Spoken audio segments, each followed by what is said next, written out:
Before we get to our content for today, I want to thank our sponsors. First of all, Iowa Floor Covering and their Tough Core Click Together 4.5 millimeter waterproof vinyl flooring. Right now, the guys over at Iowa Floor Covering in Bondurant are selling this at just $269 per foot with self-installation. Great value, and you'll get great service from the guys at Iowa Floor Covering. Visit iowafloorcovering.com/DIY. And also, Ascent Nutrition. I've talked about their coffee at length, but man, if you need something to get you through a busy week, start your day off with some of this Ascent coffee. It's pure, it's mold and mycotoxin free, so it's not damaging to your health. And also, when you purchase a bag of this stuff or any of the products from Ascent Nutrition, you're supporting the business of a former Hawkeye, and you're supporting this channel from the Hawkeye of the Storm. Visit goascentnutrition.com and use the code Hawkeyes to receive 15% off your total order. With that being said, let's dive into the Hawkeyes. Using Cooper in the Wildcat could be a little bit of a idea, as you know, and Corey pointed out last night, and I guess I forgot, but I do remember that every time we ran the Wildcat last year, it was a run play. So maybe you're tipping off run, put Cooper back there, and he actually unloads the ball and throws downfield. It's just something to keep them off balance and a little honest. Yeah. Well, you've heard me say before, if you want to present difficulties to the opposing defense, then show different wrinkles of your offense that they have to spend time in preparing for. And obviously, if Michigan doesn't spend any time preparing for Cooper, DeJean, and the Wildcat, that's okay. Nothing wrong with it being entirely a surprise. They probably have done their homework to the point that they know he's probably more likely to throw than a running back that's taking snaps in the Wildcat. But the truth is, he's a good runner. I don't doubt for a second he could handle any kind of read option type of game we wanted to give him as a Wildcat quarterback. I'm sure he's done that in high school. He's a good athlete. If he ends up carrying the ball, of course, he proved that that's not a bad solution, the way he ran through the Rutgers offense last night. So I think that's a good idea. And then going forward, of course, everybody has to spend a little time preparing for the Wildcat. If Cooper takes one snap and it's effective, they have to spend a little bit of time in preparation for the possibility that he's going to do it again. And Don, how would you approach that? How would you approach? It's obviously something that Iowa has in its playbook. We saw them go away from the Wildcat last year. I really didn't like the Wildcat in 2020 because they never threw out of the Wildcat. To me, it was overly predictable. And they didn't have somebody who was proven to be able to throw back there. They ran a lot with Tyrone Tracy, Tyler Goodson, and Mekhi Sargent. Those are your three guys in the backfield at times. Which one of those guys is a threat to throw? But you have Cooper DeJean back there with his speed, athleticism, and ability to throw. You just wonder. So how would you approach that during the season? Say Iowa's never – now, we don't know what's going on behind closed doors, but say Brian says, let's try to get Cooper involved here. How would you approach that with a guy who has never played offense in college? Well, I would want to begin by having a conversation with Cooper about exactly what he did in high school. You know, maybe as a shotgun quarterback, they had all kinds of read option in their offense. I don't know. Obviously, if he hadn't done any of that in high school, you might want to give a lot of serious thought as to whether or not it's a good idea or not. But I would presume, since he was for what I know, a pretty accomplished high school quarterback, that he's more than comfortable reading and carrying out the proper execution on the play.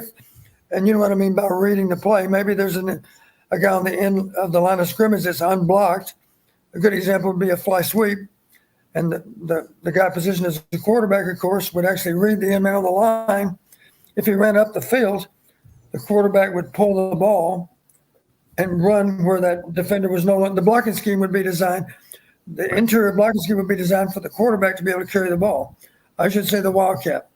And obviously, if that guy closes hard to play the quarterback, then you hand the ball off on the fly sweep. So it's simply a repetition drill. You have to be accomplished in reading that edge rusher. But I would imagine Cooper's done some of that in high school. I couldn't help but notice that I kind of laughed. Johnny Langan was playing that Wildcat position, and I think he was supposed to read the end man on the line, but he didn't. and he didn't give the ball to the fly sweep. He kept the ball, and he got pasted by Joe Evans. It was simply, maybe for all I know, we had a scouting report that said Lincoln hadn't given the ball out yet. Every time it's been a flash fake and a keep. So for whatever reason, Joe Evans was probably assigned to do it. I'm going to attack the quarterback, and if they hand the ball off, then we'll have other people to make that play. But I'm going to bank on him keeping the ball, and sure enough, he did. You remember the play I'm talking about?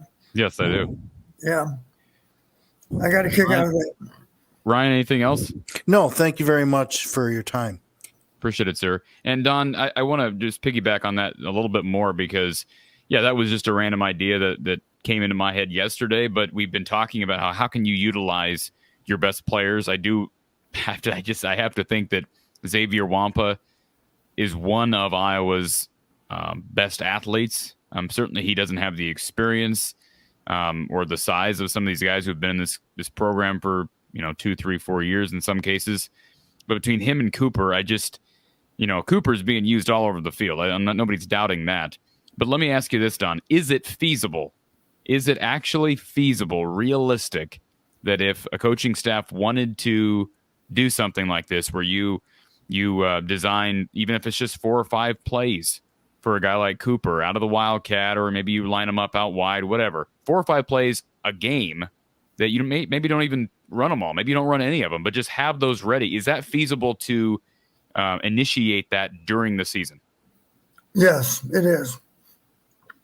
You heard me say a couple of weeks ago, as far as introducing Padilla and Labus to a game, there'd be nothing wrong with maybe having 10 plays in which Padilla knows if I'm in the game, we're going to run one of these 10 plays. And with Labus, it could be as few as 5.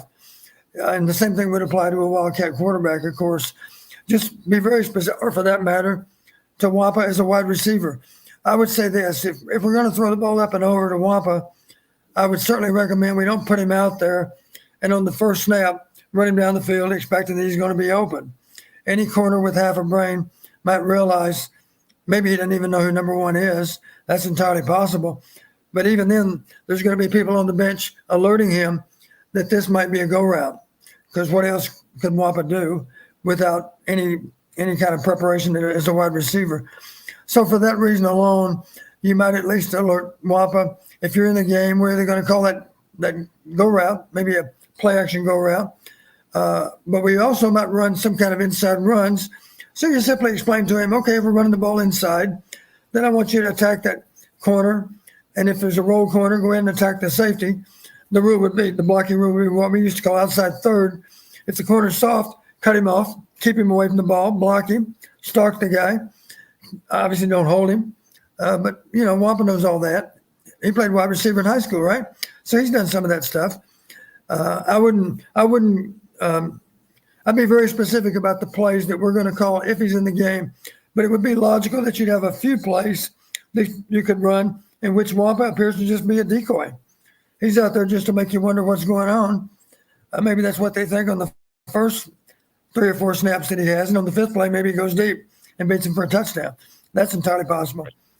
That's what I was going to say too, Don. Would it be logical? We're going into a huge game against Michigan, but would it be logical to it's kind of too late for that now if we're talking about actually making a play with a guy like Xavier Nwankpa. Say you had a few plays ready for someone like him, but in a game like the Nevada game, you do send him in as a decoy just to show it on tape, right? And you don't do anything with it. Is that logical, or would you rather, throw him in for the first time in a big game like a Michigan? Well, you're right. If we played him a few snaps last night or the week before, Michigan would simply think, okay, they're thin at wide receiver, and Nwankpa's a reserve defensive back, so he's out there just to play wide receiver. He played wide receiver in high school. It wouldn't be too crazy on their part to think he's simply adding depth to the wide receiver position. And they might wonder, I wonder if they're ever actually going to throw him a pass. Well, they might have to find out the hard way. That would be okay. I'd like for that scenario to play out. I think it's a fascinating conversation, Don.